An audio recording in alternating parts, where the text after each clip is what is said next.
Buenos días, amados hermanos y amigos. Les saludo en el glorioso nombre de nuestro Señor Jesucristo. Aquí mi esposa, Ileana Cañizares, tiene algo para compartir con ustedes también. Dios les bendiga, hermano, en este día. Los que me conocen saben que yo no soy persona cibernética, pero hoy quiero darle gracias al Señor por permitirnos llegar hasta sus hogares a través de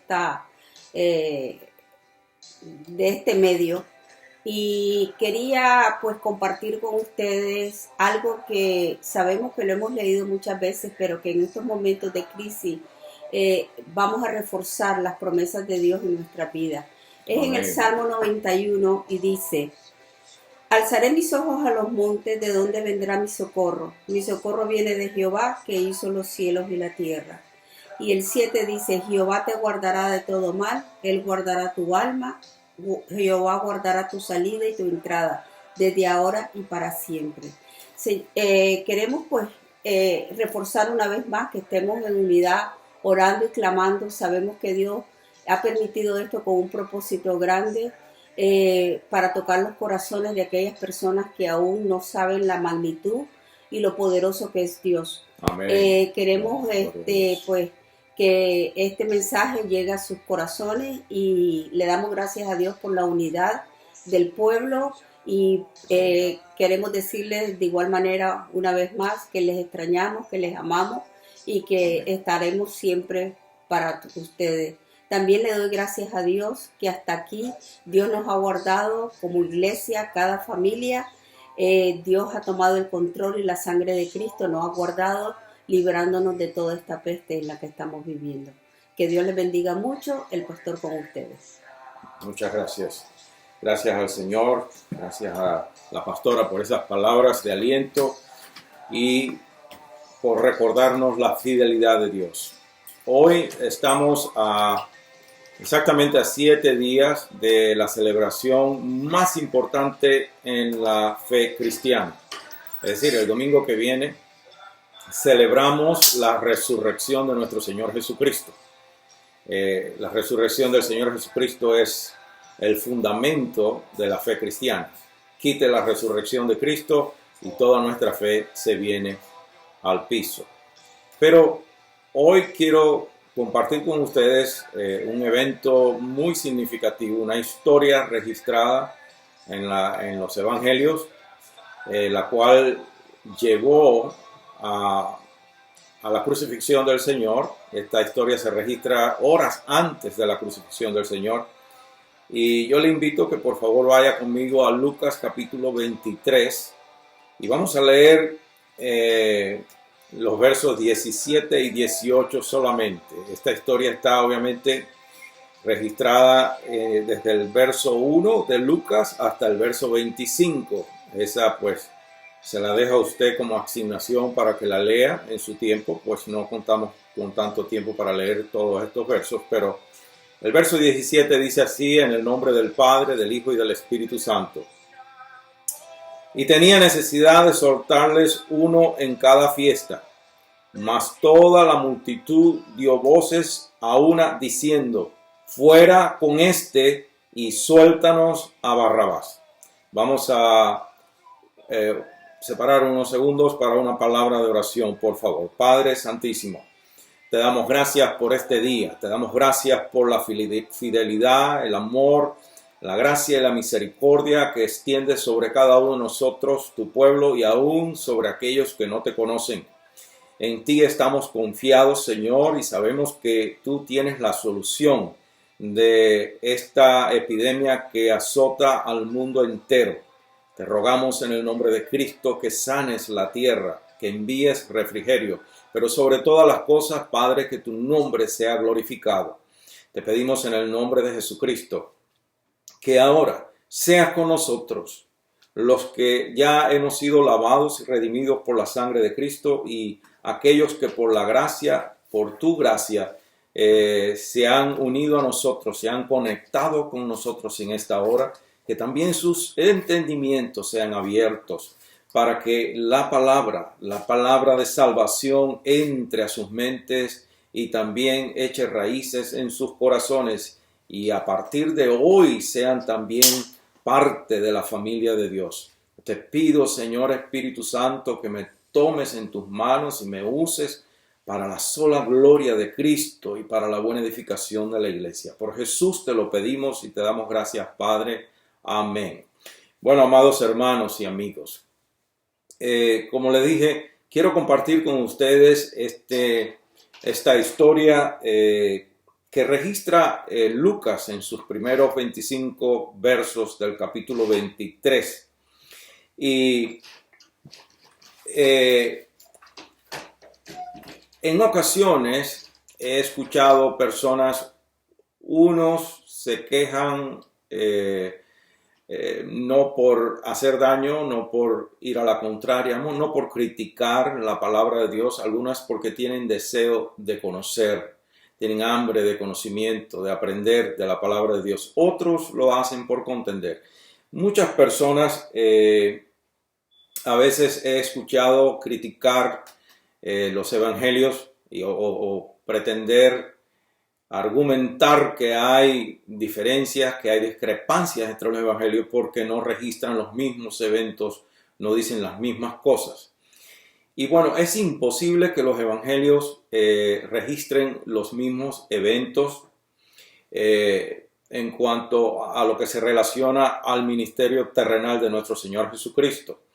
Porque los 4 evangelios nunca fueron escritos con el propósito de darnos a nosotros una historia cronológica, es decir, todo en el mismo orden que sucedió.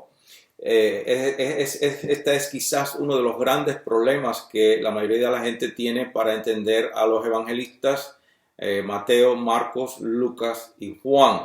Es decir, cada uno de estos hombres fue escogido por el Espíritu Santo para registrar eventos o sucesos relacionados con el ministerio terrenal de nuestro Señor Jesucristo, pero para beneficio nuestro. De nuevo, no es una historia en el cual los eventos son relatados exactamente en el orden que ocurrieron. Por ejemplo, el Espíritu Santo escoge a Mateo y usa a Mateo, y Mateo escribe entonces su evangelio con la cultura hebrea en mente y presenta al Señor Jesucristo como el Rey y su eventual rechazo. Marcos es usado por el Espíritu Santo para escribir su libro de Marcos o el Evangelio según Marcos con la cultura romana en mente y presenta al Señor Jesucristo como el siervo de Dios, el siervo sufriente de Dios. Lucas es usado por el Espíritu Santo y escribe el Evangelio de Lucas con la cultura griega en mente y presenta al Señor Jesucristo como el hombre perfecto, como el Hijo del hombre, el hombre perfecto por excelencia, y el hombre que a través de su vida terrenal, la perfección de su vida, la santidad de su vida, presenta o evidencia la divinidad también de Dios a través de su vida. Sin embargo, Juan escribe con el lector universal en mente y sin muchos rodeos presenta al Señor Jesucristo como el mismo Dios. Ahora bien, tomando todo esto en cuenta, tomando en cuenta que cada uno de los evangelistas fue usado por el Espíritu Santo para dirigirse a diferentes culturas o a diferentes maneras de pensar, y para eso escogieron diferentes eventos de acuerdo a la cultura que estaban dirigiéndose. Si tomamos eso en cuenta, si tomamos también en cuenta que la Biblia es un libro realmente con todo lo que registra, es un libro con espacio limitado para registrar en él todos los eventos relacionados con el trato de Dios con el hombre. El propio Juan dice que si todo lo que hizo el Señor Jesucristo se fuera a escribir, no cabían los libros en el mundo. Entonces, tomando en cuenta que el autor intelectual de la Biblia, el Espíritu Santo, tuvo que acomodar las cosas de tal manera que registrara lo esencial. Y encima de eso, que usó a cada uno de los evangelistas para dirigirse a diferentes culturas y usando diferentes eventos, diferentes sucesos en el ministerio de Cristo. Si tomamos eso en cuenta, resulta sumamente interesante, y haga notas mentales de esto porque lo repito, resulta sumamente interesante que los 4 evangelistas hayan registrado en sus libros esta historia que vamos a tratar hoy del Señor Jesucristo en las últimas horas antes de la crucifixión del Señor Jesucristo. Esta historia relacionada con un hombre hasta ahora conocido, a quien presentan aquí por el nombre de Barrabás. Es sumamente interesante porque inclusive cada uno de ellos dedica muchísimo espacio para registrar esta historia. En el caso de Lucas, por ejemplo, ya ustedes ven, ya lo mencioné, registra o emplea o usa 25 versos para registrar esta historia, los cuales es muchísimo más del espacio que cada uno de los evangelistas usa para registrar, por ejemplo, la historia de la traición de Judas. En la superficie, la historia de Barrabás parece muy simple, es fácil de leer, cualquiera persona la puede entender sin mayor dificultad.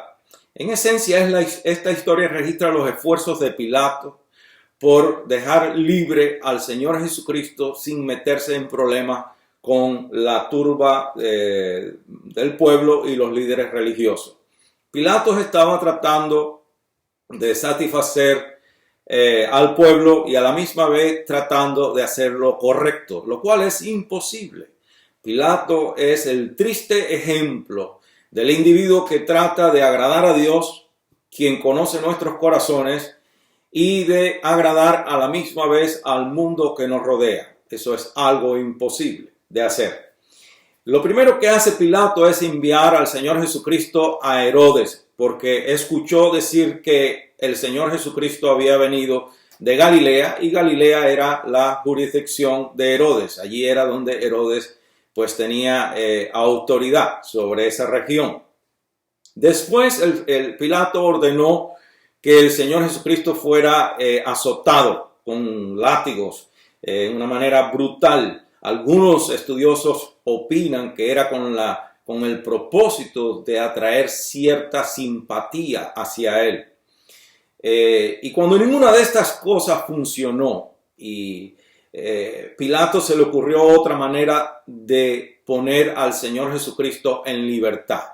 Permítame hacer un paréntesis para llamar su atención a algo importante. Para cuando todo esto ha estado sucediendo, ya el Señor Jesucristo ha comparecido ante 6 juicios ilegales. 3 juicios ante las autoridades religiosas judías, un juicio ante Herodes y eventualmente 2 juicios últimos en las manos de Pilato. 6 juicios ilegales en menos de 6 horas. ¿Se puede usted imaginar? Eso sería algo inaceptable ante ni siquiera de las peores y más corruptas cortes de este mundo hoy día. Sin embargo, eso lo sufrió también el Señor por causa de amor a usted y de amor a mí. Entonces, el plan de Pilato estaba centrado en una tradición que había en Israel, la cual consistía en dejar en libertad a un reo de muerte, a alguien condenado a muerte antes de la celebración de la Pascua. Por eso leímos, y voy a repetir los 2 versos que leí rapidito. Dice, y tenía necesidad de soltarles uno en cada fiesta. Mas toda la multitud dio voces a una diciendo, fuera con este, refiriéndose al Señor Jesucristo, y suéltanos a Barrabás. Entonces, de acuerdo con los judíos de aquella época, esto era una tradición o una costumbre que era simbólica de la misericordia o de la gracia de Dios cuando el pueblo fue rescatado de la esclavitud en Egipto. Pilato quería usar esta costumbre para poner en libertad al Señor Jesucristo sin tener que ofender a la multitud. De manera que en su mente él comenzó a buscar a algún criminal condenado a muerte en la cárcel, pero comenzó a buscar a alguien que fuera tan peligroso y tan despreciado por el pueblo que el pueblo accediera a su plan, que el pueblo dijera, bueno, es mejor dejar libre a Jesús que a este otro, por cuanto es una amenaza pública para nosotros. Yo no tengo mucho tiempo para abundar en esto, pero como diríamos, en una cáscara de nuez, por las condiciones, la tensión política que había entre los judíos y el poder opresivo o el que estaba ocupando Judea en ese tiempo, que era el Imperio Romano. Ya Pilato tenía fama de ser extremadamente radical y reaccionario ante cualquier tipo de rebelión, y Barrabás era un hombre que por sus actividades podía provocar una revuelta, y eso significaba una invasión o una reacción de parte del ejército romano, y casi siempre todo eso se resolvía en una matanza del pueblo. Entonces Pilato está abrigando la esperanza que los judíos dijeran, aunque nosotros queremos crucificar o matar o eliminar a este Jesús, es mejor que le dejemos en libertad y crucifiquemos a Barrabás, por cuanto representa un peligro mayor para nosotros. De acuerdo con los evangelios y la historia secular, Barrabás era un criminal, era un asesino, sin escrúpulos, esperando ser crucificado en la cárcel. Por tanto, con su plan bien elaborado, orgulloso, seguro de sí mismo, Pilato fue a lo que se llama el rostrum o la rostra. Era una plataforma elevada de donde solían los romanos editar sus edictos o anunciar cualquier tipo de decreto público.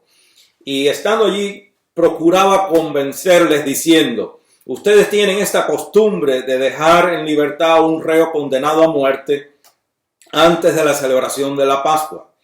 Ahora, tanto la Biblia como también la historia secular comprueban o afirman que Pilato era un político astuto, ingenioso, pero en la medida que él hablaba, algo sucedió.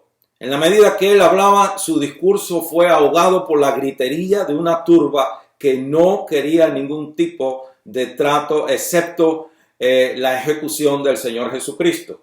Los saduceos, los fariseos y los escribas se habían encargado de agitar las masas y de convencer a las masas para que pidieran o demandaran la ejecución del Señor Jesús.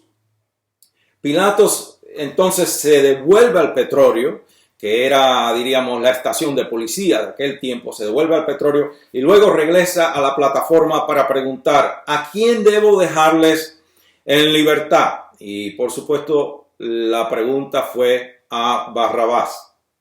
La liberación del Señor aparentemente ya no estaba más en las manos de Pilato, sino que había pasado ya la suerte del Señor Jesucristo humanamente hablando. Sabemos por las Escrituras que esto fue decretado desde antes de la fundación del mundo por el Padre para darlo en rescate por usted y por mí. Es un paréntesis aclaratorio. Pero desde la perspectiva humana, en este caso que estamos hablando, ya no estaba más en las manos de Pilato, sino que ahora él pasó esto a manos de los líderes religiosos y de la turba que alaridos demostraban el odio, la envidia, la sed de sangre inocente. El ser humano a veces se comporta peor que los animales. Usted sabe que un perro solo en la calle a lo mejor no lo ataca a usted, pero si vienen 4 o 5 perros y uno le da por atacarlo a usted, los 5 perros lo destruyen a usted. Así es el ser humano. Una persona a lo mejor no se atreve, pero en grupos se desenfrenan y llegamos a ser horrores. Esto es el caso de una turba envenenada por una difamación o una campaña difamatoria a grandes proporciones, y encima y detrás de todo eso la multitud de demonios y Satanás que asusaban al pueblo a hacer todo esto. Y entonces probablemente esta es la historia en la que Pilatos pone a Jesús en las manos de la turba religiosa. Sin embargo, esto es solamente la superficie de esta historia, porque de esta historia mana una tremenda verdad, una verdad muy profunda, muy importante para usted y para mí. Piense en la importancia de esta historia. Piense conmigo en la importancia de esta historia. Presta atención a esto. La historia secular, específicamente de un historiador hebreo, judío, llamado Josefo, registra que Barrabás era su segundo nombre. Su primer nombre, interesantemente, era Jesús. Se llamaba Jesús Barrabás. Dicen los estudiosos de la palabra que los evangelistas no pudieron usar ese nombre en conexión con Barrabás. No pudieron usar el nombre de Jesús en conexión con Barrabás. Y decidieron registrarlo en los evangelios como Barrabás a secas, solamente su segundo nombre. Barrabás, el nombre Barrabás hace esta historia aún más interesante. Barrabás es un nombre arameo, una palabra compuesta, que por cierto aquí en castellano lleva una sola B, pero en arameo la traducción correcta sería con dos B al final. Bar significa hijo, hijo de, y Abbas, barra, bas, bar, hijo, Abba, padre, hijo del padre. Y nosotros podemos preguntar, ¿el hijo de qué padre es Barrabás? Bueno, pues el hijo del mundo pecador, hijo de la maldad y del pecado, hijo de la naturaleza humana, del ser humano, de la raza humana, entregada a la rebeldía del pecado en contra de Dios. ¿Va entendiendo por qué es tan relevante, tan importante esta historia registrada o que tuvo lugar prácticamente horas antes de la crucifixión del Señor Jesucristo? Y repito, a pesar de que los evangelistas usaron diferentes eventos para registrar en sus libros lo que conocemos como los evangelios, los cuatro registran detalladamente esta historia en sus evangelios. Y entonces es importante notar que también Jesús, el nombre de nuestro Señor, significa Jehová salva, significa mucho más también. Sabemos que el nombre del Señor Jesucristo encierra en sí mismo el incomunicable nombre de la deidad. Y eso es un mensaje completamente aparte. No tengo tiempo para entrar en esos detalles. Pero aquí vemos a Jesús Barrabás. Jesús Barrabás, el hijo del pecado, el hijo de la naturaleza pecaminosa del hombre. Y en el otro lado tenemos al Hijo unigénito, al Hijo eterno de Dios, a nuestro Señor Jesucristo. Y ahora viene la gran pregunta de Pilato, una pregunta muy significante. ¿A quién debo dejar libre? ¿A Jesús Barrabás, al hombre pecador, o al Hijo de Dios, al Cristo? Interesantemente, repito, el pueblo pidió al hombre, pidió al pecador, pidió la libertad del pecador, del malo. Se dice que Barrabás es el tipo de persona que buscaba ejercer señorío, influencia sobre usted, usarlo a usted, explotarlo a usted, destruir su vida y llevarlo a usted al mismo infierno sin importarle nada lo que pasara con usted. De lo contrario, el Señor Jesucristo ejerce señorío sobre nosotros si nosotros se lo permitimos. Él es un caballero. Él no destruye la puerta y entra y toma control de nuestras vidas. Él espera que usted le permita entrar, pero si usted le permite entrar a su vida, Jesucristo ejerce señorío en su vida para hacer de usted un hombre o una mujer lista, capaz de poder un día entrar al reino de los cielos. La sangre de Jesucristo nos santifica, nos limpia de todo pecado. Su Espíritu Santo regenera nuestra condición, restaura nuestra naturaleza caída a un hombre, a una mujer nueva en Cristo Jesús, para que usted pueda disfrutar de vida eterna. Eso hace Jesús en nuestras vidas. Sin embargo, Barrabás es todo lo contrario. Barrabás lo usa a usted, lo explota a usted, lo humilla a usted, eventualmente lo destruye a usted. Pero ese es el gran problema. La mayoría de las personas prefieren someterse bajo la tiranía de Satanás y un día ir al infierno eterno con Satanás antes que someterse al señorío del Señor Jesucristo, quien dio la vida por nosotros, quien dio la vida por usted, para que usted pueda tener vida eterna y vida mucho más abundante. Entonces, después de todo, esa es la razón por la que Barrabás fue puesto en libertad y el Señor Jesucristo fue a la cruz. Ahora piense conmigo, Barrabás salió libre, asombrado, confundido, pero libre. Podemos decir que quizás en todo el sentido de la palabra, en cuanto a lo físico, en cuanto a aquel momento en la historia, Barrabás es quizás el único, o es el único hombre que tuvo una experiencia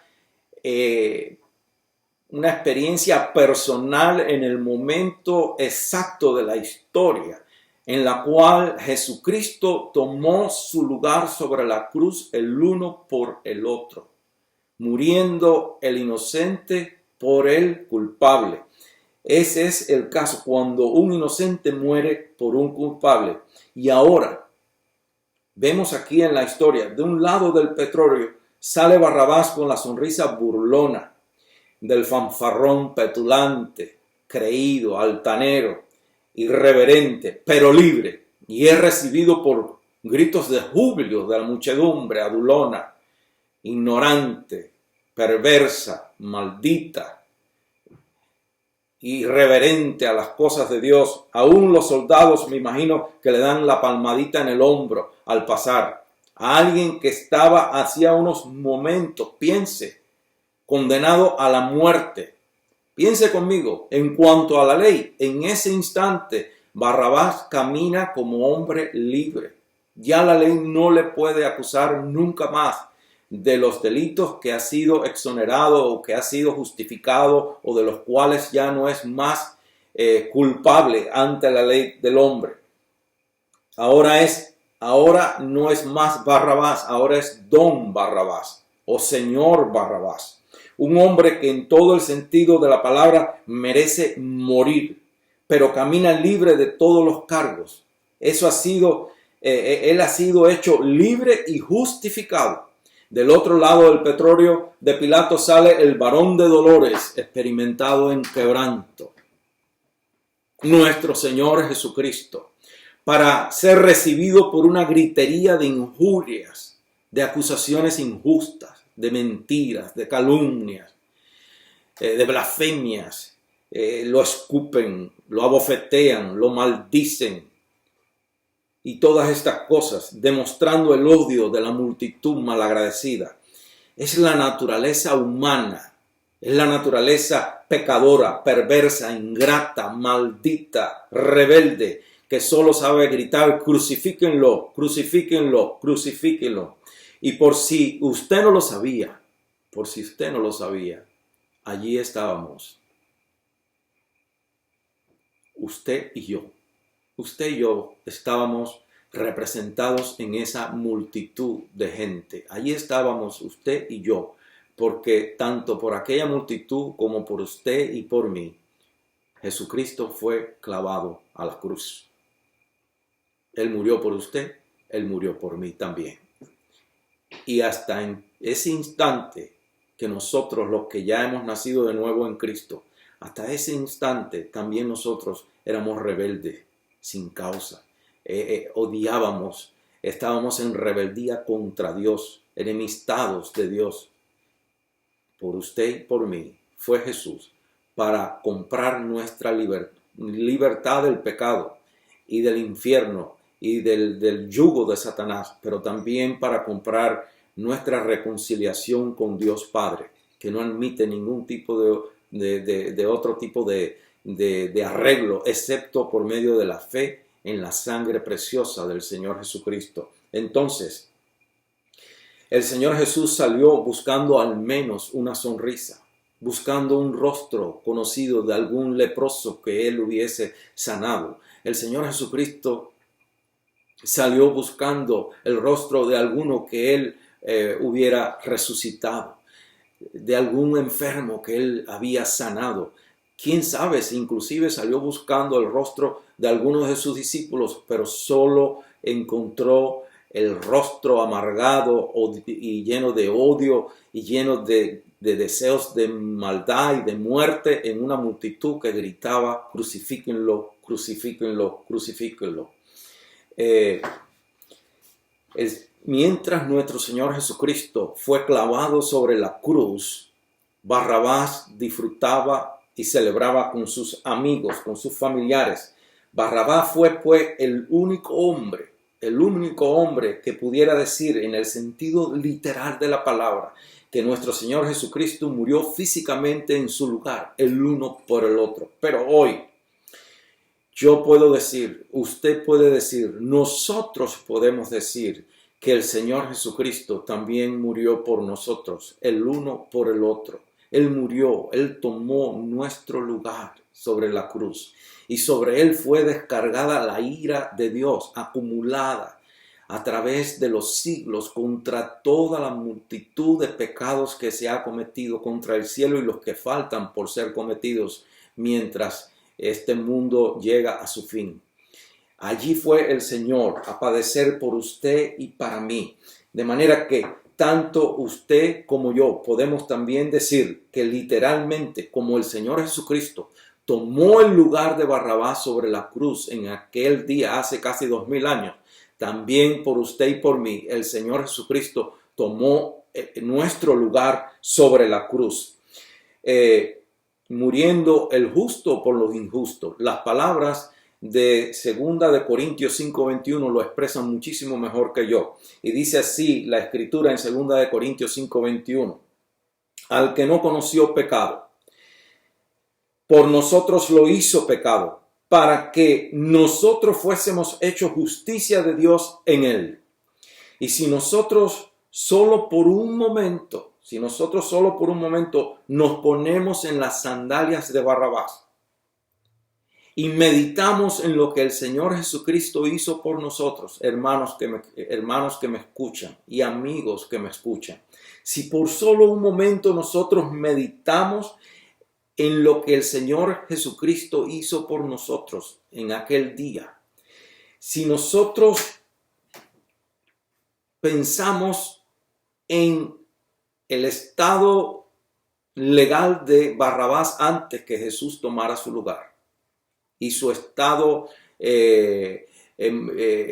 espiritual, en la condenación que estaba, si nosotros meditamos en eso, fuéramos mucho más agradecidos de Dios por lo que el Señor Jesucristo hizo por nosotros. Nosotros pudiéramos sentir, estoy seguro, lo mismo que sintió Barrabás, que un inocente, que un justo tomó el lugar que a él le correspondía tomar. Nuestro mayor problema, sobre todo en la comunidad cristiana, el mayor problema o el mayor pecado de la iglesia hoy día, el peor de los pecados de la iglesia hoy día es el pecado de la ingratitud, de nuestra incapacidad para meditar en la misericordia, en la gracia de Dios y en lo que hizo Jesucristo por nosotros. Somos tardos para ser agradecidos. Nos enfocamos en tantas cosas y no nos detenemos a meditar en la gracia salvadora de Cristo para con nosotros.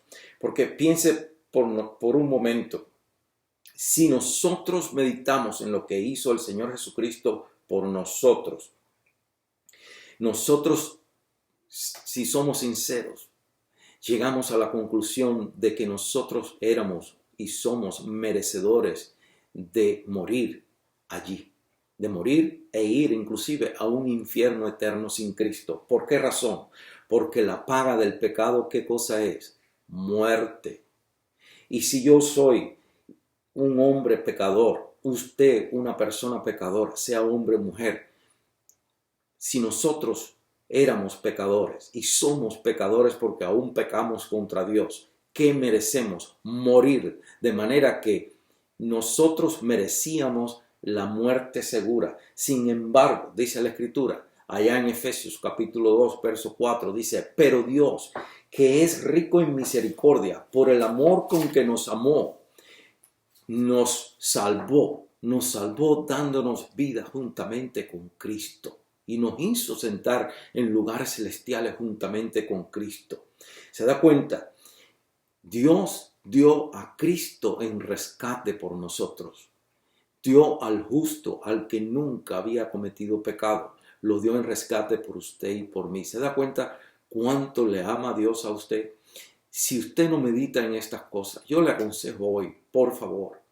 Vivimos en un mundo o en una cultura, sobre todo aquí en Estados Unidos, en una cultura consumista, en una cultura que vivimos en una constante carrera, en un desenfreno, en un estrés, en un afán por todo lo que se nos acumula, por todas las responsabilidades que vienen sobre nosotros y trabajamos turnos de 10, 12 horas, un día tras otro, y no nos detenemos a pensar en las gracias, en la misericordia de Dios. Pero yo le aconsejo que usted medite en lo que hizo Jesús por usted, en lo que hizo el Padre, en dar a su Hijo unigénito, al Hijo que estuvo con Él en toda la eternidad, el Hijo que siempre ha compartido la gloria del Padre sin principio ni fin, eterno, pero que se hizo hombre a sí mismo, encarnándose por el poder del Espíritu Santo en María la Virgen, y nació